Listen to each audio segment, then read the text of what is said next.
साध संगत जी, प्रेम से कहना धन निरंकार जी। एक नई साखी के साथ स्वागत है आप सभी का आपके ही अपने चैनल पर। आज की साखी का विषय है भगवान का सच्चा प्रेमी। तो चलिए सुनते हैं आज की ये साखी। साध संगत जी, पुरानी बात है। एक बार एक राजा ने एक गांव में राम कथा करवाई और कहा कि सभी ब्राह्मणों को राम कथा के लिए आमंत्रित किया जाए। राजा ने सबको राम कथा पढ़ने के लिए यथास्थान पर बिठा दिया। अब एक ब्राह्मण अंगूठा छाप था। उसको पढ़ना लिखना कुछ नहीं आता था। वो ब्राह्मण सबसे पीछे बैठ गया। सोचने लगा कि जब पास वाला पन्ना पलटेगा तब मैं भी पलट दूंगा। उस अंगूठा छाप ब्राह्मण ने देखा कि पास बैठा व्यक्ति पन्ना नहीं पलट रहा है। उतने में राजा श्रद्धापूर्वक सबको नमन करते हुए चक्कर लगाते लगाते उस सज्जन के समीप आने लगे। तो उसने एक ही रट लगा दी कि अब राजा पूछेगा तो क्या कहूँगा, अब राजा पूछेगा तो क्या कहूँगा।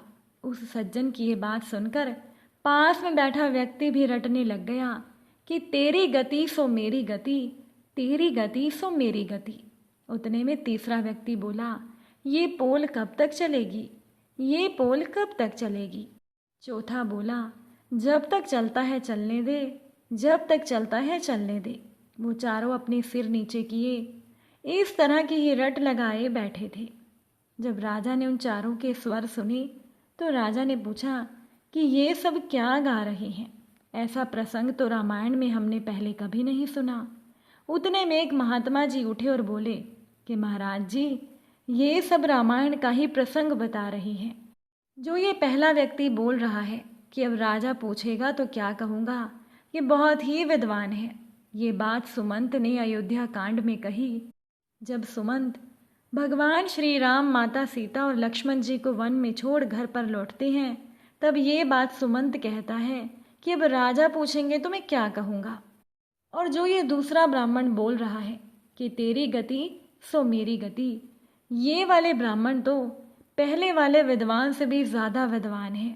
ये बात किष्किंधा कांड में जब हनुमान जी राम लक्ष्मण जी को अपने दोनों कंधों पर बिठाकर सुग्रीव के पास गए, तब ये बात श्री राम जी ने कही थी कि सुग्रीव, तेरी गति सो मेरी गति, तेरी पत्नी को बाली ने रख लिया और मेरी पत्नी का रावण ने हरण कर लिया। अब राजा ने आदर से पूछा कि महात्मा जी, ये तीसरे पंडित जी बोल रहे हैं कि ये पोल कब तक चलेगी। ये बात कभी किसी संत ने नहीं कही। तो वो बोले, महाराज जी, ये तो और भी ज्ञानी हैं। लंका कांड में अंगद जी ने रावण की भरी सभा में अपना पैर जमाया। तब ये प्रसंग मेघनाथ ने अपने पिता रावण से किया कि पिताश्री, ये पोल कब तक चलेगी।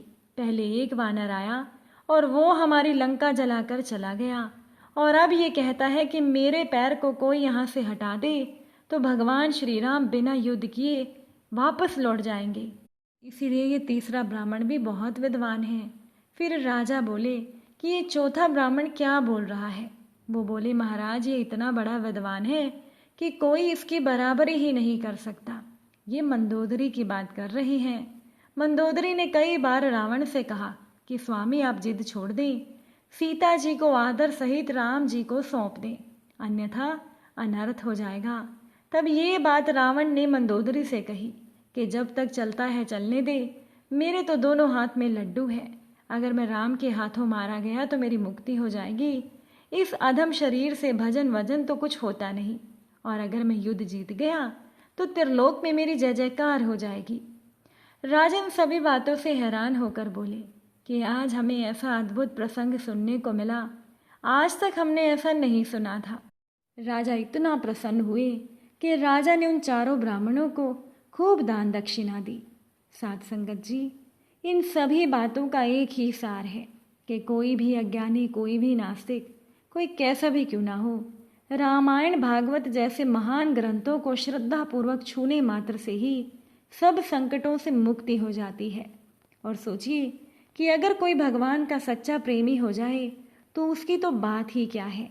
ऐसा व्यक्ति तो धनी बन जाता है। साध संगत जी, ऐसे ही भगवान का एक सच्चा प्रेमी था जो कि एक गडरिया था। एक बार एक संत जंगल से गुजरते हैं। और वो संत जी एक आदमी को प्रार्थना करते हुए देखते हैं। वो व्यक्ति था गडरिया। गरीब आदमी फटे चीथड़े पहने हुए भगवान से प्रार्थना कर रहा था। उस गडरिये को देखकर ऐसा लग रहा था कि जैसे वो महीनों से नहाया ना हो। शरीर से दुर्गंध आ रही थी। ऐसा व्यक्ति संत जी ने कभी नहीं देखा था। वो भगवान से कह रहा था, हे प्रभु, एक बार तो मुझे बुला ले, मैं तेरी ऐसी सेवा करूँगा कि तू खुश हो जाएगा। पाँव दबाने में तो मेरा कोई सानी नहीं है।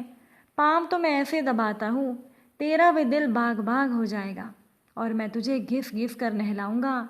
तेरे सर में जुएं पड़ गई होंगी तो उनकी भी सफाई कर दूंगा।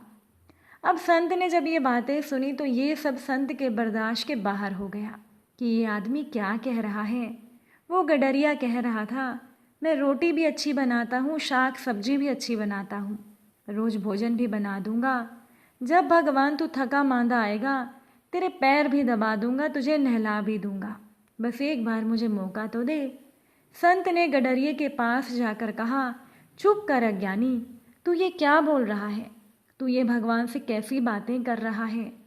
गडरिये की आंखों से आंसू आ गए। गडरिया तो डर गया। कहने लगा, महाराज जी मुझे माफ़ कीजिए, क्या मैंने कोई गलत बात कह दी? संत ने कहा, गलत बात? और क्या गलती हो सकती है? भगवान को जुएं पड़ गई, पिस्सू हो गई, उनका कोई पाँव दबाने वाला नहीं, उनका कोई भोजन बनाने वाला नहीं, तू उनका भोजन बनाएगा और तू भगवान को घिस घिस कर नहलाएगा। तूने क्या समझा है कि भगवान भी क्या तेरी तरह कोई गडरिया है? ये सुनकर वो गडरिया रोने लगा। उसने संत जी के पांव पकड़ लिए और बोला, मुझे माफ़ करो, मुझे क्या पता, मैं तो गंवार हूँ, शास्त्र का मुझे कोई ज्ञान नहीं, अक्षर सीखा नहीं कभी, यही पहाड़ पर इसी जंगल में भेड़ों के साथ ही रहा हूँ, मुझे माफ़ कर दो। अब कभी ऐसी भूल नहीं करूँगा, मगर मुझे ठीक ठीक प्रार्थना समझा दो। संत ने ठीक ठीक प्रार्थना गडरिये को समझाई। वो बोला, ये तो बहुत मुश्किल है, ये तो मैं भूल ही जाऊँगा, ये तो याद ही नहीं रख सकूँगा, एक बार फिर दोहरा दो। संत ने प्रार्थना दोबारा दोहरा दी। अब तो संत जी प्रसन्न हो रहे थे मन ही मन में कि एक आदमी को वो ले आए सही राह पर। जब संत जंगल की तरफ अपने रास्ते पर जाने लगे बड़े प्रसन्न भाव से, तो उन्होंने बड़े जोर की आवाज़ में गर्जना सुनी। आकाश में वो भगवान की आवाज़ थी। भगवान की आवाज़ ने कहा, महात्मन, मैंने तुझे दुनिया में भेजा था कि तू मुझे लोगों से जोड़ना, लेकिन तूने तो तोड़ना शुरू कर दिया। ये आवाज़ सुनकर संत तो घबराने लगा। संत के हाथ पांव कांपने लगे। संत ने कहा, ये क्या कह रहे हैं प्रभु, मैंने किसे तोड़ दिया? मैंने तो उस गडरिये को ठीक ठीक प्रार्थना समझाई है। भगवान ने कहा, पहले मुझे ये बताओ कि ठीक ठीक प्रार्थना का क्या अर्थ होता है? ठीक शब्द, ठीक उच्चारण, ठीक भाषा। ठीक प्रार्थना का अर्थ होता है हार्दिक भाव। अब वो आदमी, वो मेरा भक्त कभी ठीक प्रार्थना नहीं कर पाएगा। तूने उसे हमेशा के लिए मुझसे तोड़ दिया। उसकी प्रार्थना से मैं बड़ा खुश था। वो आदमी बहुत सच्चा था। वो बड़े हृदय से ये बातें मुझे रोज़ कहता था। मैं उसका इंतज़ार करता था कि कब वो प्रार्थना करेगा। साथ संगत जी, जब हम भगवान की प्रार्थना करते हैं, जब हम अपने सतगुरु से अरदास करते हैं, तो ये फ़र्क नहीं पड़ता कि हमारे शब्द क्या हैं, इससे भी फ़र्क नहीं पड़ता कि हम क्या हैं। बस हमारी प्रार्थना में, हमारे शब्दों में हमारे आंसू सम्मिलित होने चाहिए। जब हमारे शब्द हमारे आंसुओं से गीले होते हैं, तब उनमें हज़ार फूल खिल जाते हैं और ऐसी ही प्रार्थना से भगवान प्रसन्न होते हैं। संत जी को अपनी गलती का एहसास हुआ और जाकर उन्होंने गडरिये से माफ़ी मांगी। साथ संगत जी, वो गडरिया भगवान का सच्चा प्रेमी था। भगवान ने उसकी प्रार्थना के शब्द नहीं देखे, उसके मन का भाव देखा। अगर आज की ये साखी आपको अच्छी लगी हो तो वीडियो को शेयर ज़रूर कीजिएगा। आप सभी से फिर मुलाकात होगी नई साखी और नए विचारों के साथ। साथ संगत जी, प्यार से कहना, धन निरंकार।